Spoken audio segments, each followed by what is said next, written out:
Good morning, everyone. Welcome back to another Market Mates episode. Hope you are all doing very well. Lots of news overnight, lots of details around the war overnight. So all of that is impacting markets, and we cannot wait to break it down with you very shortly. Craig, mate, how are you doing on this fine Wednesday morning, mate, over this side of the world? Hey, Greeny. Good morning, everyone. Gee, everyone. Yeah, dude, I'm good. Happy. What's it today? Wednesday. So that's a good thing. We're halfway through the week. Yeah, dude, I'm cruising. Had a good sleep. Feeling pretty positive. Obviously, Zeet's been a bit of a laugh, so that's been not taking up my time, but just give me something else to think about. But other than that, yeah, dude, I'm pretty good. How are you? Doing good, mate. Doing good. Lots of opportunities out there, I think, in the short term and the long term. And I finally got my abstract stream to work. Yeah, that's all I was trying to do. Just then, I can't get it to work. Yeah, it's so annoying, bro. So annoying. But yeah, look, I'm doing all right. Look, there's a lot of opportunities out there in the markets right now, and I think it's so important that you stay so active and stay so in tune. I mean, Hyperliquid just did a 30% move. It looks like it's maybe going to push a little bit higher, then probably pull back. We'll talk about Bitcoin. I think it probably pushes a little bit higher, then also does pull back. So I think we got plenty of time. There's plenty of time. Opportunities to probably look for moves up, but also look for moves down. I still think you got to be super aggressive. Like the fact we made a 3x on NFTs last week, Craig, on normies is like crazy in a bear market. And I was so grateful that I just sold. I was like, you know what? Sick. I'm just out. I'm out. And that's been like my morals in trading for like the past, 3 years in all market conditions. And I've walked away profitable and so many people haven't. So I think that's the real, particularly in a bear market trend, man. Like you definitely want to be taking profits aggressively or cutting due to invalidation. Okay. You do not want to be holding shit down from these sort of levels. No, I agree with you. You're exactly right. You got to be in and out pretty quick because obviously just the metas move so fast now. Yeah. Like we saw with normies, what was that, about a week? Yeah. That was a week. And then everything coming after that was about a day. So just like sped up so fast. Like normies had a week's run. Then there was like dudes and a few other ones that sort of initially pumped and then just boof. So kind of just the spiral just got tighter and tighter. So I guess NFTs are off the table possibly for a little bit again. I don't know. Yeah, I think so. I mean, we minted a lot of Zeek cards yesterday, so we'll see how those go. Yeah. I think I went to town a little bit too much, but we'll have to just wait and see. We'll have to just wait and see. But yeah, mate, guys, I've just dropped in the chat. Okay, I've just dropped in the chat that we are obviously partnered with BTCC. You can get signed up and stuck in on their platform. No KYC, no VPN. Okay, so you can literally trade in America, trade anywhere worldwide. 40% discounted fees. You get a 10% deposit bonus. Highly recommend it, guys. I've traded on there before, and I have partnered with them in the past. So massive shout out to them for partnering with us here at Market Mates. Craig, we'll dive straight into it. Pretty big news overnight. Like we're seeing, I mean, here in Australia, where we have affiliation with Trump in America. We're in this interesting point of view, right? Where we have affiliation with America and what they plan to do. Importing, exporting, blah, blah, blah, blah, in war, in all those sorts of things. But when they start to break international law, that's where like someone like Albo's like, well, hold on a minute. What do I do here so that I don't get in trouble, right? So I think the lesson here is this is incredibly complex. It's so hard to actually know what the actual plan is for multiple countries to do. But basically at this point in time, there's so much news happening with Trump. But anyways, even though we've got Trump making huge political decisions, huge war decisions, he comes out this morning and literally issues a random post about crypto. So he basically just says the Genius Act is being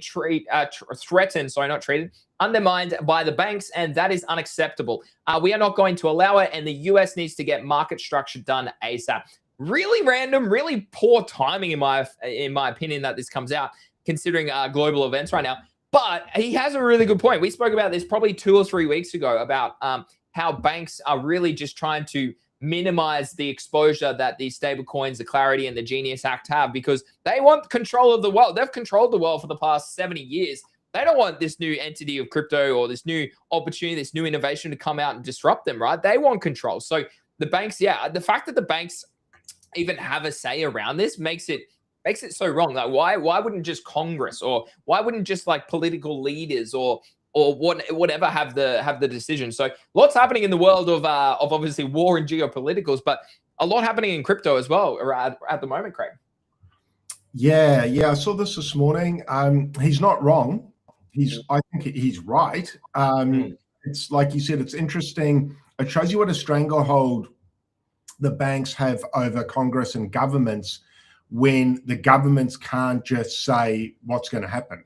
Yeah. The government can't just come out and say, no, you guys are being, what's it? It's like non-competing or something. There's something like that.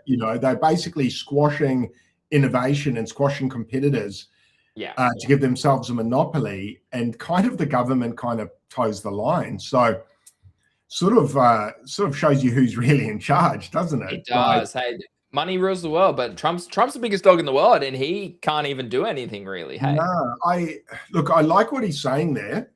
Yeah, just the timing sometimes. Like, how come he didn't do this a week or two ago when they're holding it up? Like 2 weeks later, a week later, it's like, dude, like, well, we spoke about it. We spoke about it when Brian Armstrong was basically going into battle for the Coinbase, the crypto industry, right? And that was like, I'm going to say that was nearly 3-4 weeks ago. And now Trump comes out and says this. I don't know. Maybe it just passed across his desk. Maybe his PA was like, "Wait, bro, you haven't spoken about crypto for a while. You got to keep your bags happy." And so maybe he's like, "Yeah, oh shit, yeah, let's put a post out about crypto again.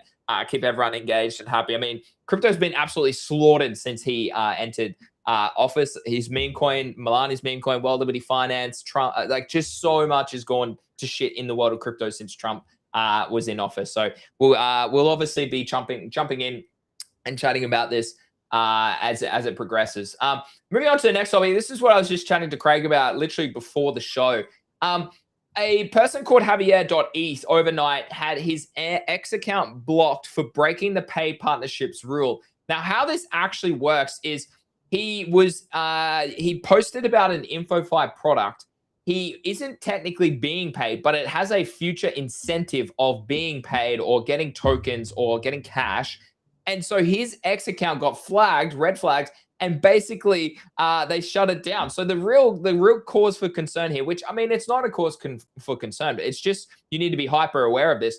But basically, you do need to mark any campaign that you are talking about as a paid partnership, even if it's future incentives, not even happening in the past or present.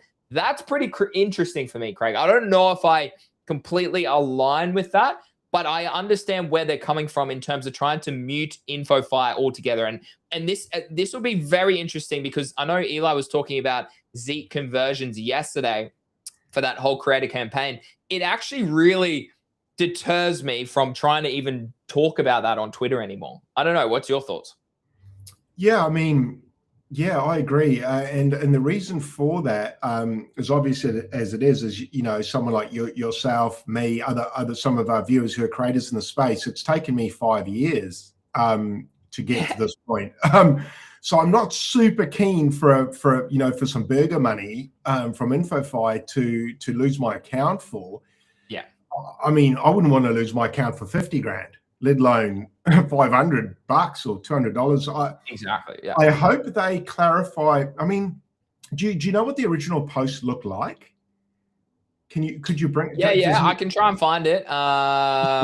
Post. I'd like to see how he worded it. Was it just the fact that he didn't click that little paid button? Was it just that? Yeah. So this guy has like 63,000 followers. So it's not like he's a quiet person on the timeline. But you got to click the little flag. So his post, influencer marketing, he's deleted it. So you can't actually read it anymore. But it said influencer marketing Web3 is broken. Most people know this. What even is that? And GT bots inflating engagement, blah, blah, blah, underscore. Rally, not quality, rally on chain better, attacks all. So it's just an InfoFi trash. It is InfoFi trash. But that's interesting. It is very interesting. Very interesting. Look, I think it's good, but there's teething problems, and you just hope as a creator you're not one of the people who gets caught up with the teething problems. Yeah. It can be pretty detrimental to a brand. Like, even if mine got taken down for a week, it would really hurt the show. Our partners we've recently partnered with, future partners, future shows, future endeavors. This terrifies me, really. Did they actually ban him for that? Was he banned or just flagged? Like, no, he's back posting. So he said it was flagged and he had to delete the post. Delete the content that violates our rules. So they gave him a warning basically and said if it's repeatable, you'll be banned, sort of thing. Okay, I guess a warning's fair. Yeah. Like if we got a warning, then I could be like, whoa, okay, I'm gonna pipe down. Not great though, bro. Like I'm a bit edgy at the moment about it. It's like well, Australia. Like, I mean, it's very circumstantial, right? So for us here, it's very different because our financial laws are a bit different compared to America, which is very loose now because Trump's in office. But so you do need to be aware of your geolocation and how that is actually impacted by law, not necessarily Twitter. And that's why I probably won't do any paid partnership posts for a while, Mark. Not that I do a lot either. I think I would honestly I reckon sub 10%, if that 5% of my posts would be marketing. Majority of the time it's value, entertainment, education. So yeah, it's just interesting. It is interesting where X is heading. So moving on to the next topic.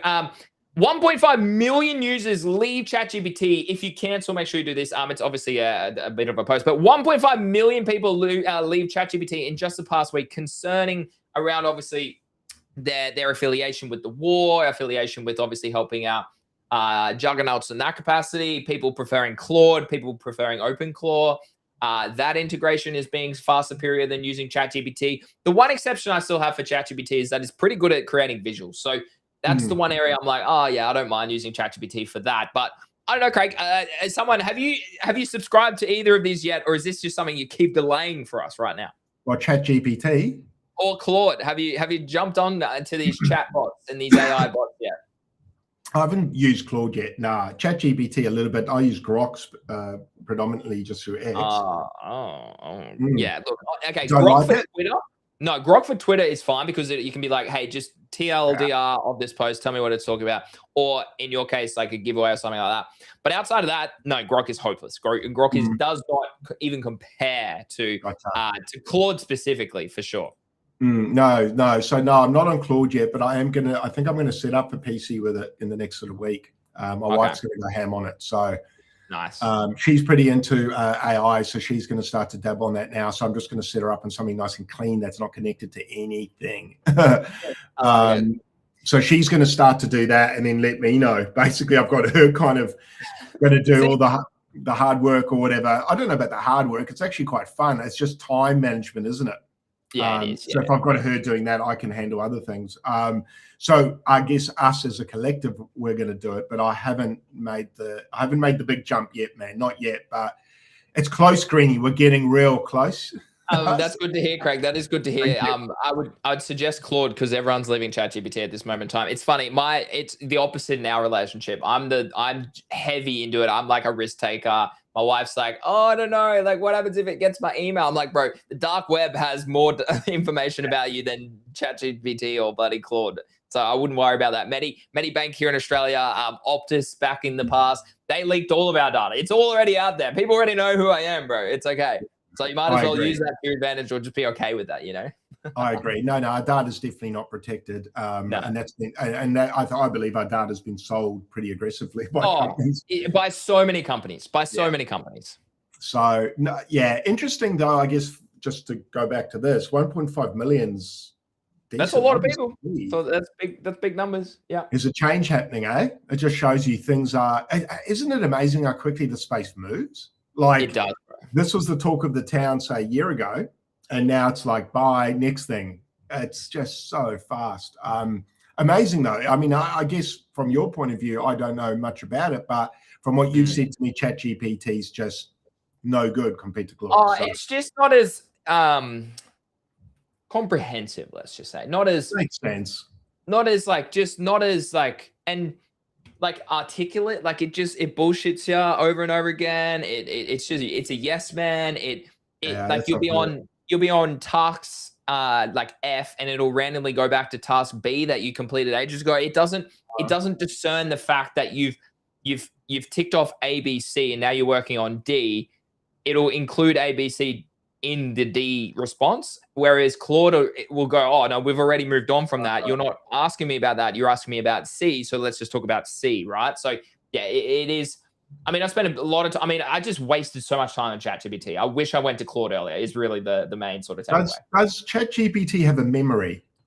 Yeah, they both do. They both have history, and you can input that. You can change it. You can get you can set certain things to save. Yeah, which helps, right? Like ChatGPT is good in that aspect, because like when we were doing our house, when I was trying to work out numbers for the house, it already knew like how much I was going to spend, my like the deposit, blah blah blah. So it is good, but Claude has that as well, and they both have inbuilt history and inbuilt personalization. Okay, well that's cool. How you're not having to reiterate the same stuff every time you sit down. But it's all about your prompt. It is all about your prompt, like how comprehensive it is, how detailed it is, how specific it is, how long it is. Does it have the right setup of like a goal, context, and then like like whatever else you want in that specific prompt. So yeah, it's very interesting. Is Michael Saylor like, dude? I don't even care about this news anymore, Craig. Do you care about him? I don't care about him. No, I care about him in the way that I think he could be a liability. I see Thread guys starting to touch on that as well. You and I have been speaking about that for probably. We've been talking about that for ages, and now Thread guys talking about it as well. It's interesting. Like these are. I mean, a lot of people are thinking, well, it's actually maybe worse that he keeps buying. It means there's more leverage, and that means that it becomes a worse asset because it has more leverage associated with it. Yeah, and just potentially, I mean, amazing in some ways and dangerous in others, especially because he's got his business which is tied up into it, which is sort of like leverage Bitcoin. And if that, look, I don't know, man, there's probably people smarter than me. Pio would probably come on and argue with us about that and say a hard can't unwind and stuff like that. But I don't know, man. I've seen lots of companies in the past. Enron, there's been some big ones, man. There's some, I mean, obviously there was a lot of corruption within those, but we've seen juggernauts go down that look like they could never go down. And humans make mistakes, we all make mistakes. We've got weaknesses. Michael Saylor, as much as we like to praise him like a god, he's a human. No, I don't praise him like a god. I don't know why. And like Pio and stuff, like I actually think he is the most bearish thing for Bitcoin. Like I actually think it's incredibly bearish. And Tom Lee is incredibly bearish for Ethereum. I genuinely believe that. Didn't he? He's underwater so much. These dudes are buying, like, come on. At least you have a top tier analyst or something who can give you a bit of analysis around, but like knowing when more strategically to buy. Like it just makes no sense. They obviously have enough liquidity to just keep on doing it. But they just adding to their leverage. I mean, look at the debt of like countries. Like that's exactly what they're doing. Just on an actual token, right? So it's very interesting. Eli's in my comments. He says, "So tempted to full." Hold on, I'll try and let me screenshot. Let me here. Hold on. Oh no, he's always tempted. He's always saying words like tempted. hold on. I'll put it on stream so it's easy for people to read. Here we go. All right. Okay, so this is on abstract. So it says, "So tempted to full port Pengu." Look at the Pengu chart and tell me it doesn't repeat April last year. I promise you it will not repeat April last year, legend. I promise you. This is my third bear market. It is like the market in April last year was vastly different to the market right now, okay? We are in a full-pledged bear market. Like that is how that's where it is. And time is so much on our side from an accumulation standpoint and from a high time frame analysis standpoint. On Bitcoin, on total crypto market cap, on Ethereum, on Solana. So if those four in themselves are showing bearishness, then your altcoins, your meme coins are going to be even worse, okay? You will have ample time. This is how a bear market works. You will have ample time. It's more about time than price for me in a bear market, okay? Whereas last year in April, it was a bull market. We were still, Bitcoin went on to make new all-time highs. On-chain liquidity was high. On-chain volume was high. Sentiment was good, okay? That was a scare. That was a scare market-wide. It wasn't even crypto. It was market-wide. I mean, I bought the S&P 500. That went up like 40% in a couple months, right? It was gold. Gold dipped really aggressively. I bought gold miners. That went up 2x in a couple of months, right? So it was a whole market-wide scare, which you could say Iran is now. I can see where you're trying to integrate that same thought, but it's a very different market. It's a very different market. Like that was still the end of a bull market, towards the end of a bull market. Whereas now we are clearly in a bear trend. Very different, very different. Well, in April last year, I just had a quick look. We were 85,000, and then we broke above there, and obviously went to a new all-time high. So we had a pump from in April. We still had another 40 to 45% higher to go in hindsight. So you're talking about the last quarter of a bull market versus the first quarter of a bear. I don't even know how to address this problem. I do, but there's a lot to say. I would much rather put my money in a bull market when it's the last quarter and you have your blow off top, versus a downtrend of a bear market. And look how quickly and aggressively those candles are to the downside from all-time high. Yeah. Like that is just screaming bear. Like we're in a bear market now, we're in a bull market then. It's different. The reason it held structure here, like this is bull market continuation. This is a pullback into key high time frame levels, liquidity levels, moving averages, okay, maintaining structure, okay, and then pumping from there, okay. Very different market. This is we are probably around here, all right. If we were to, and I put a tweet up about this last time, we're probably potentially already starting our high time frame accumulation range. We're probably potentially there. We could dip a little bit lower, and I would say that this is probably our range now for the next 6 months to 18 months. What we're looking at here is like we're probably around this stage where we aren't far away from where we're going to be for the bear market, right? So again, you have a macro. This is why you got to zoom out. Macro change, all right? And just to show you Pengu's structure as I look at price itself, Pengu's structure is not good here, all right? This is on the weekly. You are still making lower lows and lower highs, all right? You are still making lower lows and lower highs. This could go all the way up to 0.126, which in my opinion, I'm not saying that there's not like I'm long. I'm already in a Bitcoin long and a few longs on altcoins like Tau, Jupiter, Uniswap, and I'm in profit on those positions. I'm not saying that there's not opportunities to like buy spot or to long or to short, but from a macro structure perspective, bottoms take time to form in a bear market. That's just how price works, right? And if you look at it, it was a long way to go. I mean, look at the monthly, okay? We're maybe getting a little bit of seller's exhaustion here, but I would want to see this hold a range for like months. I want to see this do this, all right? Or even if it gets back up here, a distribution above and close back. That's when it shows me that we are starting to bottom, and that's when I'm keen to aim, right? Time is not, Bitcoin is not setting a new all-time high in 2026, okay? It's just not, all right? Maybe in 2027, if we have a really bullish market, liquidity is good. But I argue it's going to be 28, 29 before we start to see a bull market really euphoric again. And you go back and it's all about time. Like study time more than more than price, probably. Like, look at this. Like this is how bear markets work, right? Like you had distribution at the top above the high, very similar structure to what we saw in 2021. Okay. You then had the first complacency bounce. That was a long extended bounce here. You then had another one. Again, I'm on the monthly, but if we go down the weekly, it's a bit clearer. You have a complacency bounce here, and then you have your reaccumulation range. Then you have your bull market starting, okay, here. You want to be looking to buy altcoins here, all right, in this period here, or even this period here, after you've had a structure change break on a high time frame. That's when you get interested. That's when I'm interested in this part here. Not here, not here, not here, okay? I want to be interested there. That's how I made a 40x on Radium. That's how I made a 20x, or not a 20x, about a 10x on Solana. Like that is how, like that's 9, nearly 10 years of experience telling you what to do. Like you're not gonna outtrade me. Just remember that. You might outtrade me. Let's go. Time frame. You might outtrade me on a low time frame because that's not my skills. I have too much to worry about with content and business to trade low time frames. Okay, I worry about swing high time frames. Okay, medium time frames, and I dominate those. Okay, look at the normies. I mean, you're not going to outtrade me in that capacity because I just have unemotional bias. And I've been doing this for 10 years nearly. It's crazy. But you can't teach experience. You can't teach experience. And price tells you a story. Price tells you a story. No, that chart's there. That chart you put up is pretty good, dude. Like, I think anyone can look at that structurally, even if you don't know price, you don't know TA, you can surely look at that and it's like painting. It's like copy. Well, that's what I try to do. Yeah, visuals. It's like, it's quite obvious, and obviously the market can do things that are out of the norm, but not that's why I'm a big fan of the weekly and the monthly, man.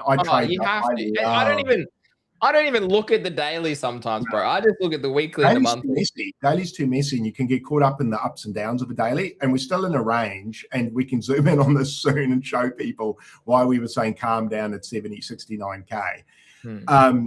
But no, that's look, that's to me pretty damning. And you want to be buying in that green bar, that little green rectangle you've got there. That's because that's your safe zone. That's as safe as you can get when you buy, because you're in a range, but you're at the bottom of a range, like you're range bound, but it probably isn't going to have a significant move off a bottom there. But the key is to wait for that moment. And also it's not going to feel, the problem with it, I know everyone's like, yeah, that's easy, wait for the green bit. When you're in the green bit, the challenge is it doesn't feel like the bottom. Like the reason, one of the things I look out for is when I buy, I want to feel pretty sick or scared. I want to feel a little bit scared when I buy, and that's going to be in that green rectangle there. That's where you're going to go, oh man, Bitcoin's at 50K. What if it goes to 30? No, and that's what Eli's saying. Like, what happens if everyone still thinks it's going to go lower and you get caught off guard and you miss it? Well, that's the point of using TA. You understand the structure change and strength. Okay, this is structure change here, right? Let me draw it for you. Okay, you got lower lows, lower highs, lower lows, lower highs. You start to put in a range bottom along here, all right? That is your range now, all right? That is a distribution. The fact you reclaim that, okay, and get back in the rate, that is your first sign that, okay, well, we've grabbed all this liquidity that's sat here for months. Then we start to go higher, all right?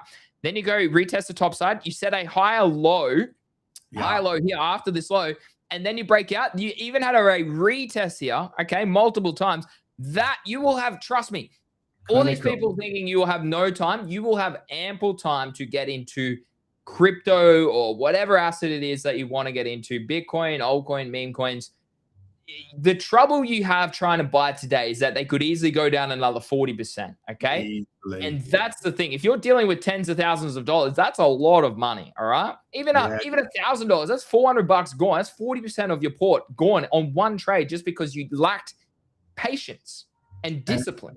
And how's your mindset going to be? How's your mindset? I know what like if I was say to buy here, how's your mindset going to be on a 40% dip that extends for 9 months in time? Like for 9 months, you're going to feel like you did the wrong thing. Can you hold for 9 months, or you capitulate and take the 40% loss, rebuy? Exactly, and then you'll sell the bottom after, and then exactly. Like why not just wait? Why not just wait? I mean, if you look at, sorry, just to go back to that chart before, Greeny, have a look how textbook that is off the bottom. Like, look at the wick there at the bottom when it goes to sweep the liquidity down. Not there, but just before it pumps, that big wick, that big bar up, there's that wick to the downside. Looking at that now, it's so interesting to me how back then it didn't look as obvious as it was. Looking at that now, I'd almost think, how could anyone get that wrong? Well, I mean, like just think about it. Like we now both, I mean, I have what? This was late 22, which is when I started my Twitter account. I had no followers in 2022, just to mind it. And this is who I am today, where I am today. So that's full time of like 3 years experience now. You cannot replicate that in any other fashion unless you listen to people who have that sort of experience. I'm not trying to be a dickhead here. And I think some people take it the wrong way, that it's not, I'm not trying to ooze arrogance. I'm trying to ooze confidence because I know what I'm doing, right? As a qualified teacher, an honors degree teacher, okay, I know how to educate, and I want people to be educated because they get it wrong. I've seen tens of thousands of people get it wrong over my last 3 years of full-time crypto. I just want people to get it right and to understand. And as I said before, do you think you're going to out-trade or out-understand a person who's been doing this for 9 to 10 years? Maybe every now and then, okay? You might. I might get shit wrong. You might. But not consistently. Not consistently are you going to do that. So I think that's like, step it back from your analysis, your emotional bias, and actually like this is, it's so funny. People like really, it really disappoints me because people don't take people like me and you serious, Craig, because of the industry.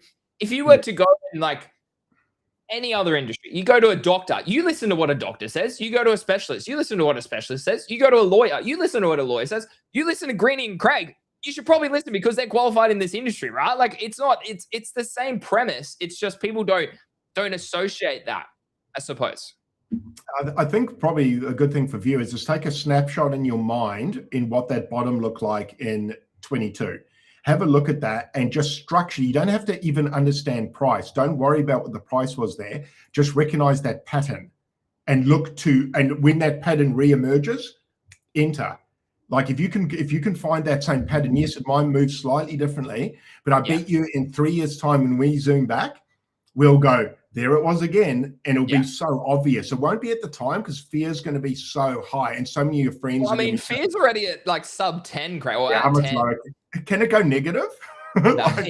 I know, because it was 5 the other day, which is like I think lower than COVID. Which for me is mind blowing. There are people more scared now than COVID. But yeah, look, what I take out of that is I think price now, I'm not even looking at price. I'm looking at structure. I don't care what the price is. When the structure forms there, whether it's 16K, 38K, 48K, 80K, it doesn't matter. Even here, it's 65K. If that's the low, that's the low. Price will show you with structure.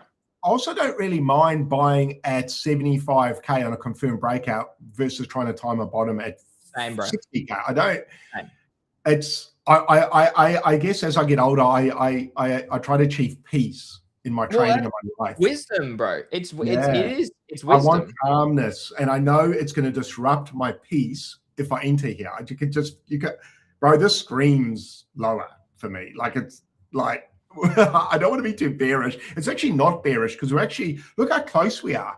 I've been posting, not hoping, but I've been posting some realism around.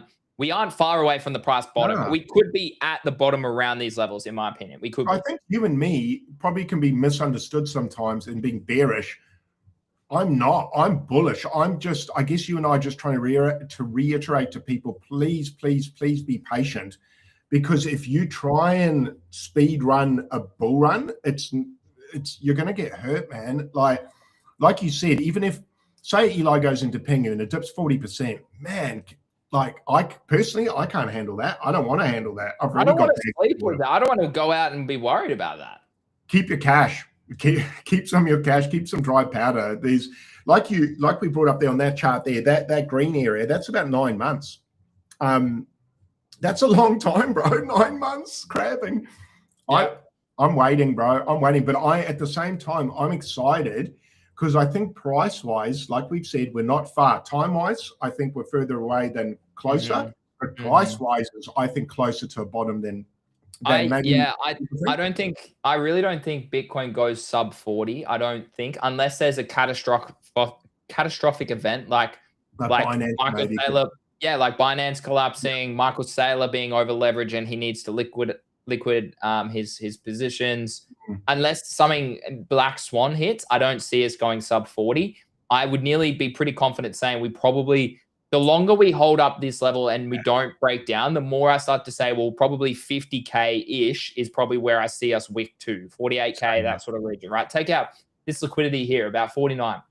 There's someone down here. So that's probably still my high time frame target and I've got a lot of bids between 60 and 50. And again, I know we have time. I know we have plenty of time and I'm patient. I'm a patient man. Patience is so important in crypto and in trading, man, not even crypto, but trading in general. Discipline, consistency. And again, I teach this in the GTG beginner modules, the intermediate modules that I've just released for the community as well. Again, 10 years of crypto experience, 10 years of educated, qualified teacher experience. That's why I try to do what I do. I'm passionate about it. I'm trying to help people fast track their journey, fast track their crypto understanding inside GTG so that they don't make the same mistakes that I did for 7 years. My wife is absolutely spamming me. Hold on. She's getting excited about something. It must be that house. She's talking to me about our bloody a mailbox that we're going to get in the new house. Far out there. Actually, on another busy day at work for her. She's working hard right now. I love it. Speaking of wives, my wife went and bought a RoboVac at Mops as well yesterday. It's awesome, bro. It's awesome. It's this little. It's called a rock. Is it like circular? Like yeah. It's about. My dog would freak out though. My dog would. My dog is currently getting used to it. It's about $2,000. But it mops as well, bro. It's phromenal. My house. Yeah, that's cool. So what? It's a vacuum and a mop. Yeah, bro, and it self cleans. It's hectic. So shout out to AI robotics. Isn't that what? Yeah, cool. I mean, yeah, hey Matt, we're pivoting to robotics on this channel, guys. We're pivoting to vacuum reviews. We're pivoting to we'll do my mop review next week. Reviews. Maybe we need to do some more content around realism. This is what my wife did today. Yeah, great stuff. Shout out to all the wives out there. You guys definitely make our life dude, easier. 100%. Like my wife, actually, it's funny you talked about, I just mentioned that because this morning when my wife went to work, I was like, you know what, I fucking love that woman. She's done so well. Like, thank goodness I have her in my life, you know? Supportive, aren't they? If you get the right one, they're phenomenal for your business. 100. Back to the show. And your life, not just your business. Yes, I'd probably be dead without her. So thank you, babe.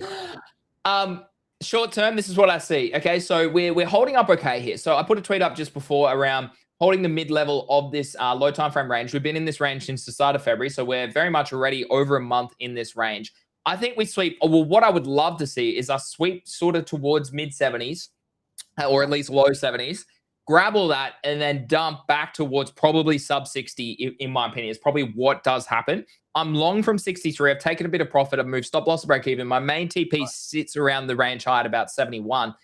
But this is probably what I think happens in the short term. Could take a couple weeks still, as you can see here. Might take a little bit longer to play out.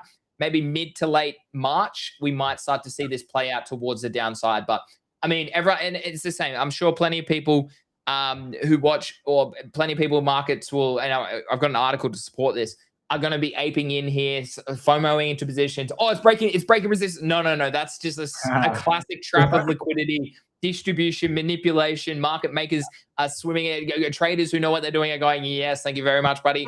I am. Yeah, exactly, right? So give me that setup in the next couple of weeks. Give me that setup, and I'm pretty keen to short, probably market wide. Same on hyperliquid. I want a hyperliquid around 34 again, and I get pretty keen for a nice short back towards 22, 24, in my opinion. I think it loses that 26 level, but we'll wait and see. It's a lot of strength. It did dip back to 31 today. It's back at 31, down 4%. So yeah, look, again, it's doing really well, and I think maybe the sub 15, sub 20 might not hit, but we won't know till time sort of plays out. But this is my trade setup for Bitcoin, looking at potential short probably in the coming days. No, I agree. Your analysis is similar to mine. I was actually looking at it yesterday. I was doing a bit of perp studying again yesterday, and just trying to take those learnings to the Bitcoin chart. And I thought the same thing. I thought a sweep of liquidity or could go all the way up to about 74. That's sort of my high time frame target, 74. So it's between 71 and 74, somewhere in there. Somewhere in there. It's either going to hit its head at 71. If it breaks above 71, everyone's going to ape in on longs. I think it's going to trap them. I think it could go 74, and then I think we see a more aggressive move. Once it sweeps that liquidity, then I think we get that down, and maybe we go into the 50s there. Maybe that's the move. I think so. I think we got to at least take the 59 candle out, whether that's like a distribution like we saw last cycle, over like a multiple week period where we dipped below that 20K sort of level and we went to 15 for a bit, and then we reclaimed and then we pretty much were change of structure, change of character after that. So those are trading terms for those that maybe don't know. Yeah, I still think like I said, Q3 is where I start to see Bitcoin bottom out, and I'm saying the bottom is in Q3 or by Q3. I think the bottom is in. That's my timing. That's my analysis using high time frame strength, high time frame analysis. We'll wait and see. But that's probably where I start to lead my analysis. Now, last point here before we do talk about a couple articles. What we noticed as well is when we dumped at the start of February, Craig, we reached levels that we have not seen in a long time in terms of volatility.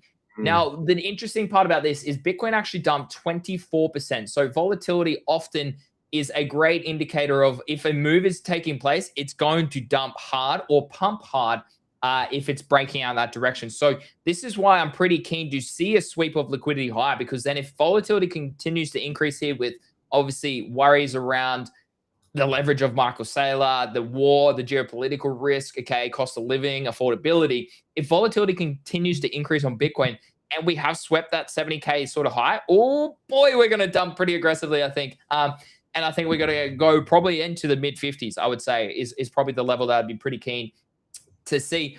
So just to show you, volatility, again, we track everything, and we include all of this on the show, live updates, This is all unscripted. It's all live every day. So I just want to keep an eye on what volatility does in the short term, because if it does continue to expand here over the coming weeks, Craig, then yeah, I think if we sweep those highs, that chart does not look like it's ready. It's bottomed yet. I don't think that looks like a bottom at all. You want to see a strong reversal, and those two candles over on the far right side on the weekly, they don't show strength at all over here. They don't show strength at all. So I mean, we haven't grabbed the liquidity either down the bottom. So yeah, dude, I think we go 50s if we do get that move up in the coming week or two, and then we see an expansion of volatility. I think we do start to trade back towards 60K, if not back towards 50. Yeah, no, I agree. I had a quick look at daily exchange volume as well. There's a little pump off the bottom, but nothing dramatic either. So there's not a lot of volume coming in either. So do you know what the long short ratio is at the moment? Just on a side note. No, bro, I actually don't look at that. Sorry. You don't? That's all right. That's okay. Yeah. What was the? I don't know if you've got it in front of you, but what was the volatility? What was the volatility like typically at the bottom of the range last time for Bitcoin when it sort of bottomed out at about 16K? Yeah. Just to see what it looked like. So I don't know, and that's really interesting. So volatility in the August, this is when we had a massive liquidation event. So that was the last time we spiked up into this sort of region, was that huge August 2024. That was a massive liquidation event way back in the middle of the bull cycle. I can't remember how much it was, but it was a lot when it did happen. If we have a look, the last time volatility was really high was late 2022, Craig. Okay, late 2022. So if we have a look at this, November 2022, what was Bitcoin doing then? I promise you, it was probably looking for a bottom. November 2022, it was putting in a bottom. Guys, hey, drop a follow, drop a sub. We give it to you live on the channel. We give it to you live on the channel every single day. Yeah, so volatility expanded right at those lows, right at the lows. To keep an eye on then probably as well. Yeah. And these are all the little things you can add in your arsenal and your toolkit to kind of confirm. I mean, nothing's going to confirm 100% you're moving to the upside, but you can certainly put probability in your favor. Add 5, 10 different metrics to just price, and you can start to get a much clearer picture of what price is perhaps more likely to do. Not definitely do. If it definitely did everything we thought, I'd probably be on an island somewhere, right? Retired. So that's the future. That's a 5 to 10 year plan, Craig. That's a 5 to 10 Correct. Yeah, I'll be on my little island. I'll be looking, man, but they're too far away. But yeah, something to keep in mind though. Great chart. Look at the volatility at 2020. Was that COVID? Yeah, March 2020. Yeah, that was COVID. So you can zoom out. I mean, it's the same on the VIX too. Like you can, I think I have the VIX somewhere. There it is. Like if you have a look here, like we are at levels that we haven't seen for a while. Like this was the $19 billion liquidation that we saw only in crypto, but that tariff scare, liquidation, COVID, this is on volatility. So VIX is stock market volatility. Bitcoin volatility is the other one. So you have a look at the global financial crisis. So like we are pretty high considering where we are in macro tensions and global competitiveness of geopolitical power, let's call it. Yeah, I don't know. It's interesting time in the markets. Interesting times. We're looking like we are set to put in another volatile spike, which is concerning. That's it. I mean, volatility it's good, but it's also bad because usually something's gone wrong. Yes. Or you do see a volatility spike. Normally a buy opportunity, right? It generally is. Yeah. It generally is. And if you're holding assets into it, opportunity. No. Yeah, exactly. And that's why Warren Buffett is fully in cash. Okay. Or not fully, 30 to 40% in cash. If you look, volatility spikes generally when you have macro major bottoms. 2008 global financial crisis, COVID. Okay. Liquidity crash in 2024. That was the August one I just spoke about. Tariff scare in 2025 in April, $19 billion of liquidation. And potentially we're waiting for that next sort of volatility move to really hit the world. Like maybe it is Iran. Who knows? Who knows what the world is doing at this point in time? I mean, there's a lot happening. There's a lot happening out there. So moving on to breaking news here. Pump Fund might have a whistleblower. I'm a former member of the Pump.Fund development team and a well-known developer in the broader Solana ecosystem. I'm releasing my personal Telegram chats. The communications speak for themselves. Oh, no. This is interesting. Oh, no. Sharing private chats, eh? Naughty. Yeah. I mean, I got in trouble for that. This is a reason why you've got to be careful what you say in Telegram chats and all those chats. If you think you're being sneaky or doing little deals behind the scenes, some little scumbag's going to rat you out, man. You better just behave properly, guys. Because just be ethical, like we are on the channel, Craig. We're ethical. Because you'll be hard pressed to get a screenshot of me saying anything sketchy, bro. Like I've got a few. Yeah, probably it's more on the edgy kind of stuff, but nothing like let's make some money, fucking people. Like never. But anyway, did they release the screenshots? Did they? No, I don't think so. That'll be juicy, bro. Yeah, I just had a look at the chart, and the chart hasn't done anything too much at this stage, but I also took a Farcoin long this morning, Craig. How random is that? Yeah, it's in profit. Who would believe Pump Fund would have something come out like this, Greeny? Never in a million years. The ethical nature of this company. Oh, how surprising, Craig, that one of the most corrupt platforms in our industry over the past multiple years, who have earned billions of dollars, who led people to the slaughterhouse because they tell them that you're farming for an airdrop, which is probably never coming, actually has ethical problems. Oh, what a surprise. What a surprise, you know? Oh, send it to zero. Not again, eh? Not again. I mean, what I find interesting, just real quick, is how they were pumping so much money into this chart and it's still dumped. Oh, that, yeah, 100%. What do you reckon? You reckon there's side wallets there, Greeny? Like, who's selling when they're buying hundreds of millions of dollars? Probably them. Exactly, bro. This is a great example of why something like Hyperliquid. Buybacks, Greeny, but buybacks. Yeah. Something like Hyperliquid is so superior to Pump Fund. Exactly. Point on that chart and show me where the buybacks were, man. Yeah, like, exactly. So if we have a look here, price, I was looking for a short potentially, but price already dumped. I'm probably not too interested. Maybe if we go down a lower time frame. Look at that shite. I mean, yeah, the news, like this whistleblower, I don't know what he's really got. Like if it was something serious, price would have probably dumped, but it hasn't really done anything. So maybe, who knows? Maybe it's just FUD. Maybe it's. This is bear market stuff though, right? We're going to see another 100 articles. Everyone always says, oh, no, nothing can ever happen. We're in like this is the most bullish time in crypto history. Bro, price shows you everything you need to know. News often comes in and acts as a catalyst. That's exact. Price creates narrative. Price creates news, okay? If price was going up, no one would care about this article, right? If we were at all-time high, nothing. It's just bottoms. You get this because the money dries up. When people are making money, no one says anything. When people stop making money, the squeaky wheels comes out and people start ratting people out. It's amazing, isn't it? Look, maybe good. Let's just clear the space again. You know, tide goes out, get rid of all the scammers again, again for the 50th time. Yeah, look, I don't know even what to say about this anymore. This is a joke. Yeah, it's not really in an area that's like, hurry up. I'm not even getting one and it just irritates me. You make promises. It's just annoying, man. Why haven't they done the airdrop, Granny? Why? Other than greed? Well, no, because they don't, because they don't care about other people. They just want to make money, bro. Damn. Good time. I mean, look, it's a similar occurrence across all those meme coin terminals, all those meme coin bots. And dude, you're gonna put me on a trend that I shouldn't talk about it. I'm not gonna talk about other creators, but there's so many red flags with some of these top creators, bro. It is the most well-known meme coin call in the world. Absolute red flags everywhere. Okay, absolute red flags everywhere. There's plenty of them, man. He's putting posts up about having a bot that has 3 SOL in it and it's traded to 0. He's putting posts up about trading with $1,000 on a futures portfolio. How do you think he made his money? He sold you lies, guys. He literally, we need to do an NFT mint, Greeny, ASAP. It's time. I'm actually joking. Maybe we will one day, but I just think it's the cash grab, isn't it? These guys. No, I'd rather do merch or something where people could actually buy the merch and support us. You know, that's probably like a better sort of route to take, I reckon. So Market Mates merch coming soon. Hey, breaking news.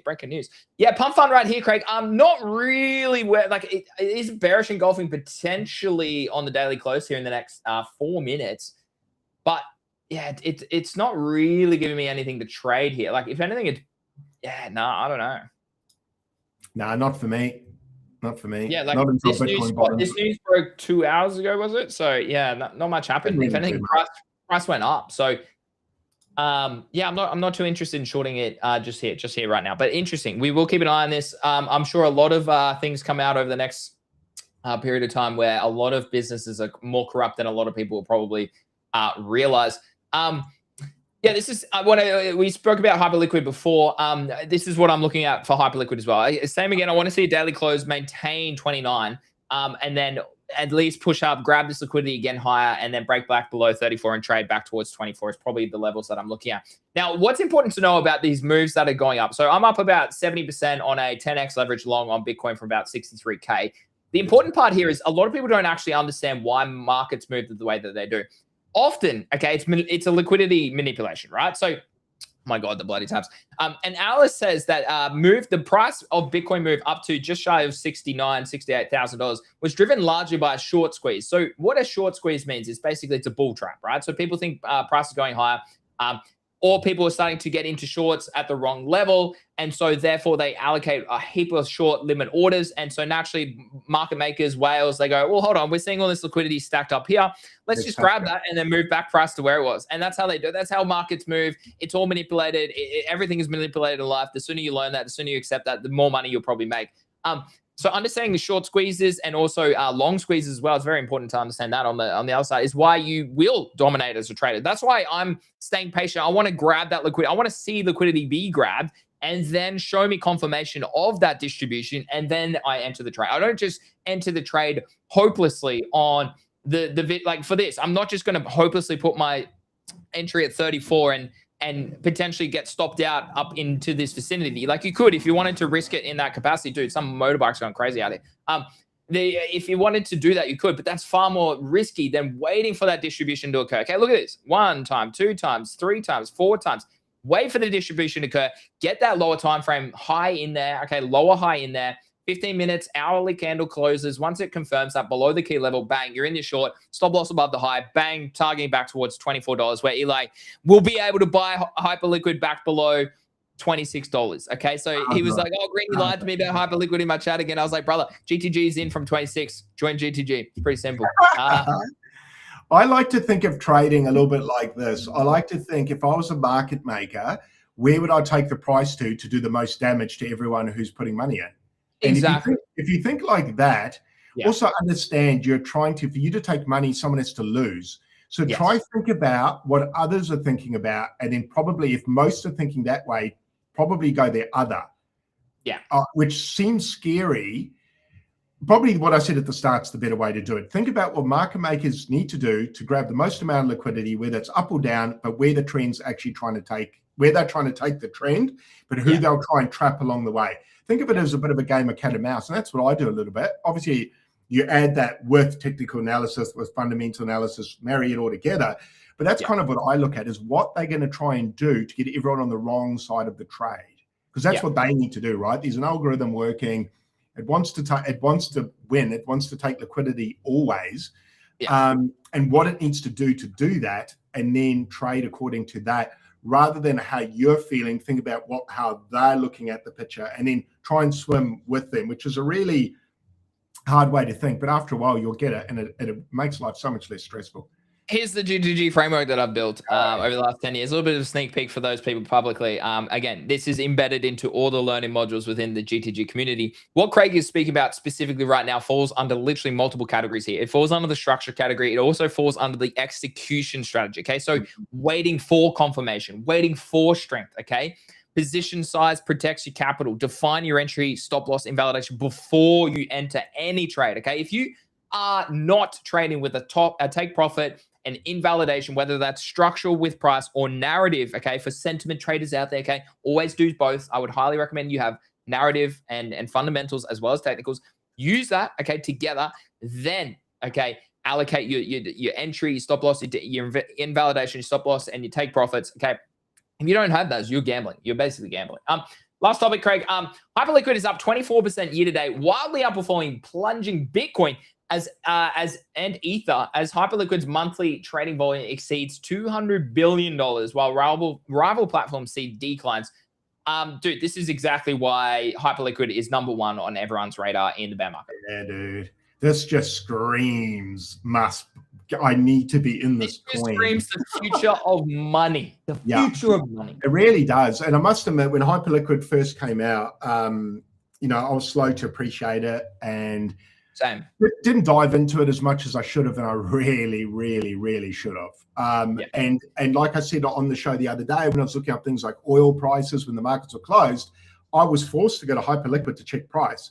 Yeah. And like I said last time, if you're forced to use a platform because nothing else has it and it solves a problem fundamentally, wowee. I'm bullish on this, man. I'm so bullish on this. Hey, on a side note, real quick, shout out to Rizuka, who's just tuned in again after a long time of being away. So Rizuka, shout out to you. Little pivot there to say hello. Welcome back. But no, back to Hyperliquid fundamentals, bro. Woo-hoo-hoo. Then you've got sentiment combined with that, and then structurally strong. I still think we're going to get lower, but we'll see. But yeah, dude, this is such a ripper coin, man. I need to be into this. I really regret not understand. I know what it is. It's a lesson, and I needed to deep dive into this sooner. I was lazy. And I see it's so clear now. Like I'm obviously one of the last people on the train probably, but yeah, glaringly obvious. It solves a problem, and that's what you want. You look at all the other old coins, and I would ask the viewers, including myself, I hold the old one, is what problem is it solving? Yeah. What problem is that solving? It doesn't always have to solve a problem. Don't get me wrong. These narratives that come along where solving a problem is not the main thing, but holding a coin longer term, fundamentally, is it solving a real world problem? If it's not, you're in a ticking time bomb. If it is, you've probably got longer to play with it.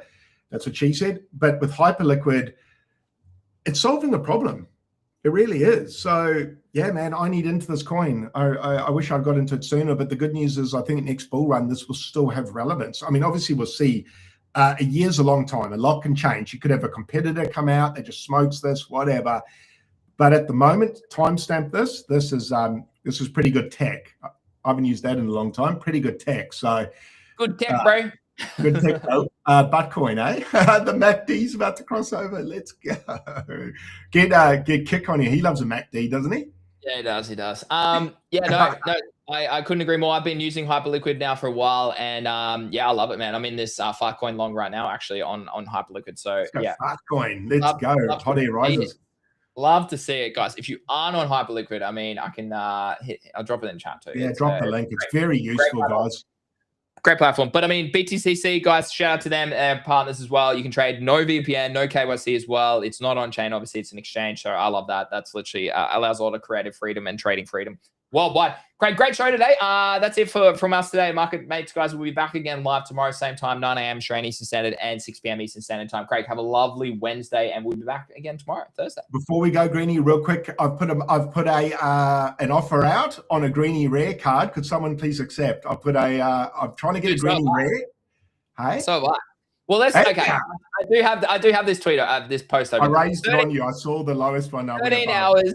13 hours until the marketplace opens on Z, which is a lot of fun. I think this it has brought creative. It's brought back fun to me, to like what we tried to. I don't know. It's just fun, Craig, to kind of have something a little bit different to be talking about and trading. It might not be everyone's cup of tea, particularly our YouTube audience who tune in. Yeah. So as always, you can let this go, but it's nice to do something fun. Okay, crypto used to be so, like full of fun things like this, and now it's literally not. So I get excited by something like this. It's obviously creators. I mean, I went to absolute town yesterday. I have 69 creator cards. I minted like 50 of them. I can't remember. Yeah, I minted like 50. So or more. Maybe I minted more than that. And I dumped a lot. Yeah, so I bought some. I was like, you know what? Who are good conversion creators? Who are people that I know will probably work for their bags? Who do I religiously already know? I was like, okay, well, FFV, I bought another one of the Hibbs. I bought some of the people that Eli spoke about on stream. I bought like Camel, I bought TMA, I bought Loki, I bought Salamander, I bought Bandit, I bought Puke. Like Josh is a no-brainer. He was like the top of Z of everything. So like, yeah, I went along. I bought like Proof of Travis. I bought Jack. I mean, it's a risk because as Eli said on stream yesterday, like Jack might not necessarily translate to Z specifically. So if it doesn't work out, it doesn't work out. But he's arguably the biggest creator because he clips content of very much viral topics. But yeah, so I bought even High Trades. I bought Moshmi. I bought Shotgun. Sorry, I bought Android. So I bought a range of different creators. Bought a different just to sort of cover the bags a bit. But ISO Beast Rare. Ooh. Yeah, I minted that on stream yesterday, bro. I minted that on stream. Right.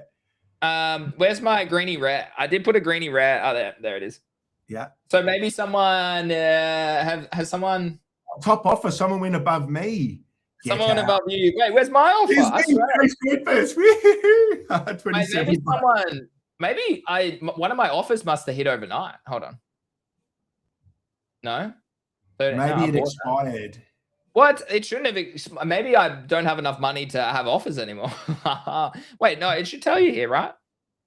Oh no, Greenie. Oh no, I only put it in the Greenie. Yeah, no, I don't want rare, bro. I want legendary.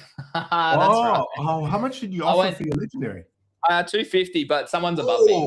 That's a good. Yeah, Shake J. So your highest, if you go have a look at Shake JR's wallet, he's on Twitter. He's been following us for a long time. He picked up one yesterday. He picked up the rare cards. That's why your highest is higher than mine, because it was someone listed it lower. And it's the same. So yeah, I actually have the second highest bid and the, the fourth highest bid. So we'll wait and see. We'll wait and see. I don't think anyone's going to tell. 2 people tweeted about my legendary card, bro. Two people posted about it. So, bro, mine, I haven't even minted a legendary. There's not even a legendary Craze coin purse. I had a look at yours. You've got about 85 cards, and I've got about 60. It's probably it's a metric probably associated with either Zeets or your followers. I was wondering if it's proportionate to something. Yeah, it would be. Yeah. Which would be fair. Like, that's all fair. I just want to see my name in gold, bro. Just like Chez's as well. Does everyone get a legendary card of themselves, or sometimes not? Is there not enough legendary cards for everyone to have one?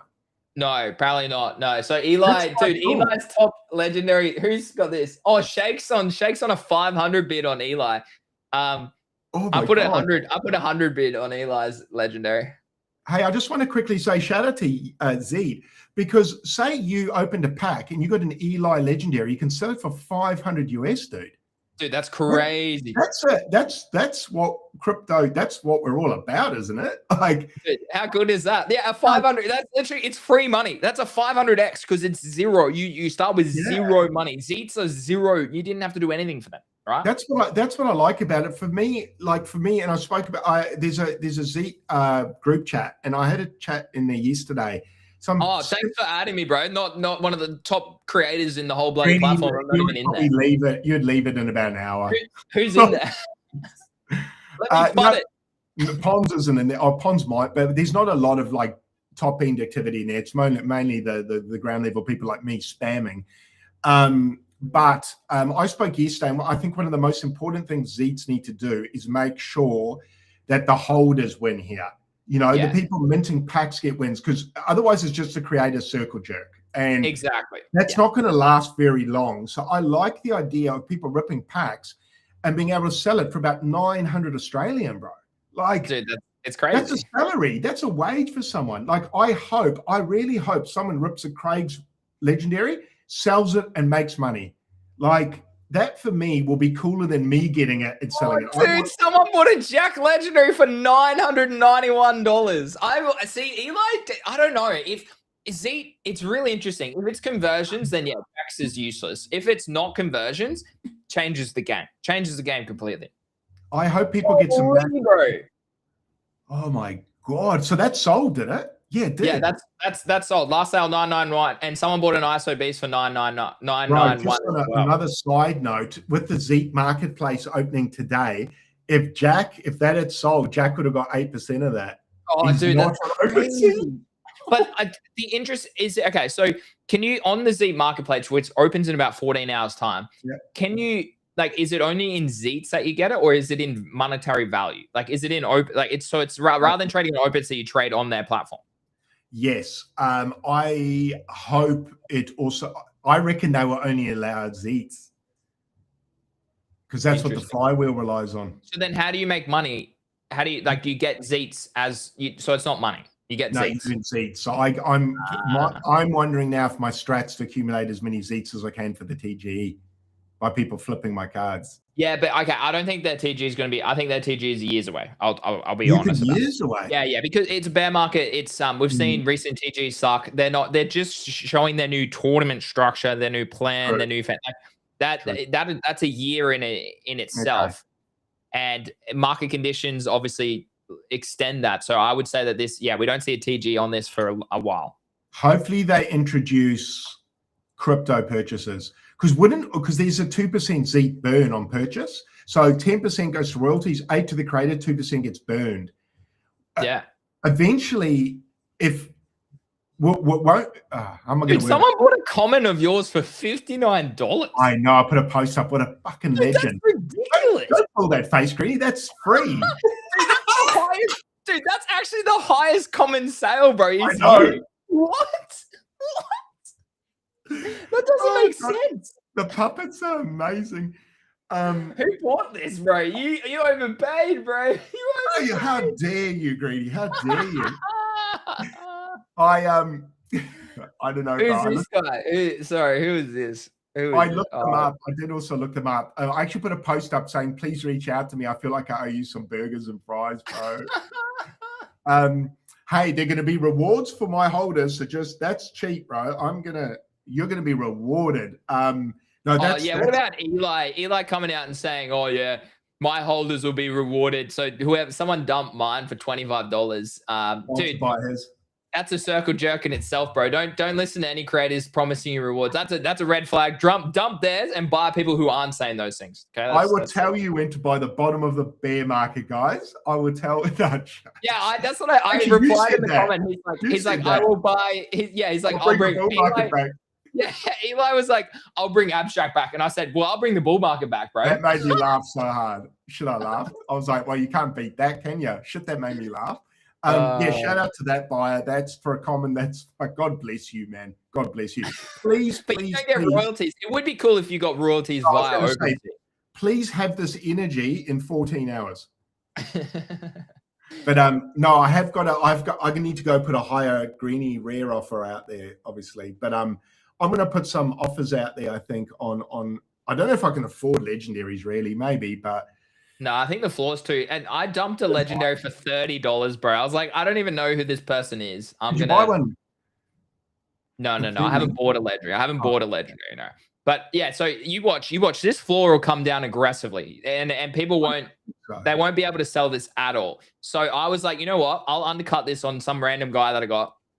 And the floor was at 70. I threw it out for 30. I was like, and it sold straight away. I was like, yep, sick. I don't really care. That's a 30. You got to remember, zero cost basis for my Zs. I was like $30 for free. Okay, that's a 30x from $0. Okay, that is a good so I was like, I don't know this person. I don't really want to support them. I'm dumping this legendary card. Sure, there might be some burn mechanisms that you can literally like manipulate. But again, I'm thinking from a money perspective. Okay, I was like, okay, I'll dump. Jesus, this bloody motorbike. I'll dump a $30 legendary on someone I don't know and buy 10 different rares of people I do know and I want to support / own their card, right? So that's how I kind of thought about it. I was like, you know what? I'm not going to hold this person's. I'd rather dump it and then buy someone else's. So I agree. Interesting. No, I'm really looking to hold the people that I sort of A, do well in InfoFi, B, just good banter on the timeline, C, provide value to other people, D, I just like them as a person, helps as well because I've got to see their head there every day. Yeah, I hope the collectors get wins out of this. That's what I'd like to see, because if the collectors win, we win, Zeet wins. So hopefully it's bottom up rather than top down, which obviously with like things like Friendtech, that was quite top down. Although people flipped Friendtech keys and made big money, bro. There was lots of money to be made there. So I still think there'll be money. Yeah. If this pulls a Friendtech, people are going to make money. Yeah, I know. That's someone I didn't think to buy. I'll buy. I did. I was looking yesterday, bro, but all of us kept getting bought. Are you going to buy it, Greenie? Why can't I buy? I literally have money in that account. Okay. I don't know. Yeah, I was gonna buy. Yeah, I'll buy common cards of people I think are worth it. I will do that. Like I don't. Yeah, really just sick people, cool people. Yeah, Faded's a good buy. Why is this having an error? NFT is locked and not available for transfer. Do you think maybe because? Oh, now it shouldn't have anything to do with their marketplace, would it? Or have they locked the NFTs now? They may have locked them. What? So you can't trade them? I'd be guessing, bro. Hold on, activity. Yeah, any sale? Hold on, let's have a look. Yeah, 3 hours ago was the last sale. Maybe you're right. Maybe they've locked it. Maybe they've locked it until the Zeet marketplace opens. Okay, we're going to see a supply squeeze. Wait, so that means I can't sell my bearish legendary. Damn. Oh, I posted. Oh, wealth grade. I don't know. I posted 5 minutes ago. What? As in you posted about that specifically. I didn't know. So they locked it. Okay, interesting. I kind of like that. Good. No one can buy anyone now. You posted, pretty sure Zeet Marketplace on OpenSea is broken. Oh, sorry, I forgot to read my abstract DMs. Wealth, maybe not DMs, broken rather than locked? Yeah, last sale was 3 hours and I can't trade on it. Yeah, oh, damn, bro. I wanted to buy some people. Okay, yeah, cool. Interesting. Okay. Well, we'll keep an eye on that for tomorrow. So it goes live today. We'll be able to chat a bit about it tomorrow, and we'll see how. I mean, there's going to be some people with lots of Zeets out there that I guess are going go ham on cards. Well, Craig, I still have 6,200 zeets. Like I could gamble my way up to 10,000 again, like if I really wanted to. So yeah, I thought about doing some spins today. Is it worth saving my zeets and buying the marketplace, or going for spins and opening packs? I think you want to open packs. It's more. Really? It's more. I mean, it depends what you want. Like that's fun. Opening packs is fun. I do like. But then you got to dump into, like, if you get shitty cards, you got to get rid of them. I think there's no unless there'll be a burn mechanism in the future of shitty cards. But like that, it's the same as trade. You're speculating on something potentially happening, right? Whereas I would. This is how I sort of operate, right? As a trader, I would rather get money now than hopefully wait for an opportunity where you can burn them and make more money. Or what happens if the money goes away and you can't even sell them, right? Like that's the worst feeling, is like you can't sell an NFT and then it's just like, well, what, can you write it off? Like you can't write it off on chain, then it's a tax thing. Like, yeah, it's like, so I'm very aggressive from that sort of point of view. Good point. I had a collection 21 Good Stoner Cats by Ashton Kutcher and Mila Kunis. Oh yeah. And it went to court. It went to court, and you could no longer trade the NFTs, bro. I couldn't even sell it to get out of it. The dogs, like, and then as if I'm going to take them to court to the US over an NFT, man. Like, so I'm just trying to reiterate what Greeny said. Sometimes you can get proper screwed, and you can't even exit the NFT because they stop trading. You're like, well, that was a waste of a couple of grand. Thanks, guys. Hopefully, Ashton Kutcher's enjoying his palace. Yeah, Wells says PAX is fun, but negative EV generally. I would agree with that. That's the consensus I have. PAX are fun, but it's better to probably just buy the ones you want. For example. Shout out to Eli's stream yesterday, which was absolutely diabolical. It was so hilarious how shit his pulls were. It was so bad. After watching mine, Craig, his was horrific. I was in tears, bro. I was in tears watching him crash out too about it. Like, it was so devastating. And he was like, "Don't know this person. Don't know this person." He's such Eli. I love you, bro. You fucking make me laugh so much. Anyway, all right. Great chat, guys. Great chat. Check out BTC guys in the chat. If you want to trade on chain and trade on a non-KYC, non-VPN platform with discounted fees and opportunities, check it out. Massive shout out to them, massive shout out to Craig, massive shout out to you guys for tuning in, and we'll be back again live tomorrow.